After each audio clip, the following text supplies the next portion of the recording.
Chapter 1. Where is the magic? Aaliyah focused on the dull sound of her fists hitting the bag. Her world narrowed.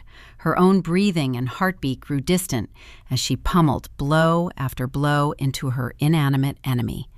Nothing mattered but the moment. Every bit of thought focused on the single-minded task. She loved it. A shrill beeping sound woke her from her trance. Her phone, lying on the padded floor nearby, announced the end of her final set. Sweat poured from her brow as she looked around the gym. She smiled, feeling that some of the tension in her body had finally faded. It would have been nice to continue, but responsibilities called. She picked up the phone a moment later, then grabbed her towel as she made her way toward the exit. "Bye, Mark," she called out to the bald man engrossed in a conversation with another customer near the counter. He smiled at her, pausing his discussion to flag her down. "Aaliyah, hey, I just wanted to ask again about you joining the local tournament prep classes. Are you sure you don't want to give it a shot?" She stopped and looked at him, wiping her face with the towel. "I appreciate the offer, really. You know I'd love to, but with uni starting next week, I just can't." The younger man who had been chatting with Mark raised his eyebrows. Aaliyah noticed his stare and locked eyes with him until he shifted his attention away from her. "Mark, are you kidding me? I've been training every day for the past 2 weeks and you won't let me join the locals," he said, his voice a slightly higher pitch than he'd likely intended. He wasn't quite whining, but it was close. The new guy was obviously upset, but Mark just smiled at him. "John, be careful, or she'll show you the reason why I want her to go instead of you or anybody else. 2 weeks doesn't make a tournament-ready fighter. Aaliyah is the real deal." He nodded to Aaliyah and smiled. Of course, she knew Mark understood her situation. Still, she couldn't help but feel a little bad about repeatedly turning him down. Mark had always been there for her. He never interrupted her sessions other than to correct her form. He constantly crowed about her potential, but it didn't matter. She had crunched the numbers already and didn't plan to end up as a 30-year-old still working in a fast food joint, with a fucked-up face to boot. Even if she somehow won at the locals and moved on to become a professional, she wasn't ready for destroyed knees at the age of 40, not to mention the risk of more severe injuries. She shook her head and continued toward the exit. The petulant sound of John, still complaining behind her, nearly made her stop and reconsider the whole thing. But she didn't. She had already signed up for a different life. It's a hobby, and that's what it will stay. With what she had in mind, she could at least help people who were willing to risk destroyed knees. Walking out of the gym, she was met by the bright afternoon sun. The inner-city street was lined with parked cars of differing colors, gray blocks containing offices rising up behind them. A sports car blasting rock and roll skidded to a halt as a kid ran past, the shouts and curses ignored in turn. Aaliyah smiled and crossed the street herself, checking briefly for any other cars. The walk back to her small one-room apartment was brief. Once inside, she dropped her towel on the pile of unwashed clothing near the door. Sunlight filtered through the half-closed blinds and illuminated the battlefield of a room that hadn't seen much cleaning in the past couple of days or even weeks.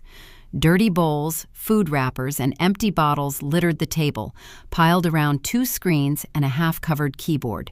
The ground was covered in clothes, books, and various other debris. "Tomorrow I'll clean up, I swear." The thought wasn't meant for anybody in particular, but was simply a reminder of the trained shame she should feel at the scene before her. Aaliyah closed her eyes and smiled. It wasn't the largest place, nor the most organized, but hey, it was hers. She undressed on the way to the shower. Some cold water was exactly what she needed after her workout. The bliss was short, mostly to save a little bit on utilities. After she had dried off once more, she started looking for her work uniform. "There you are." She found it stuffed in a corner of the room. She frowned at the wrinkles on it before throwing it on the big pile near the door, alongside her previously discarded towel. Luckily, she had 3 sets, one of which had been washed and was at least somewhat folded in the drawer below her bed. "Time to get to work," she sighed, and left her mess behind. "Good day and welcome to Shitty Fast Food Place 87. What would you like to order?" she asked, greeting the person in front of her in a monotone voice. "Did you just say shitty fast food place?" Well, whatever. I'd just like a coffee and the cheeseburger deals, and only a little sugar. I'm on a diet. The man winked at her as she typed the order into the computer in front of her. Anything else? She asked. The man shook his head. Your company with the coffee, if that's on the menu? He smiled at her. It was every bit as creepy as she'd expected. I'm afraid slavery is illegal, sir, although I hear the chicken nuggets can tell some interesting tales. He frowned at her, brow furrowing as he attempted to process her response. Small jokes helped pass the time a little. At first, the repetitive job had offered a kind of meditative quality, but at this point she'd been doing it for too long. It was mind-numbing. She hoped for a robbery every day, thinking of scenarios where she could show off some of her kickboxing prowess.